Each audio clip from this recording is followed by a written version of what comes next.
Guys आप लोगों ने हैवी ड्राइवर बहुत सारे देखे होंगे, लेकिन इस ड्राइवर को देखकर आप लोग चौंक जाओगे।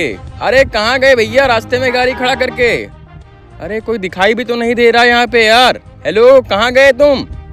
चलो देखता हूँ कैसे गाड़ी लेकर जाता हूँ मैं उस तरफ। यार इन लोगों को गाड़ी पार्क करना भी नहीं आता, रास्ते में पार्क कर कर चले जाते हैं। प्रॉब्लम हम लोगों को होती है। चलो देखता हूँ मैं क्या कर सकता हूँ। गाइज अगर इसके जैसा ड्राइवर आपके भी मोहल्ले में कोई है तो उसका नाम कमेंट में जरूर लिखना, ठीक है? हमको तो बिल्कुल समझ नहीं आ रहा ये क्या करने वाला है। ओ भाई साहब, ये तो गाड़ी को पहाड़ पे चढ़ा के लेकर जाएगा क्या?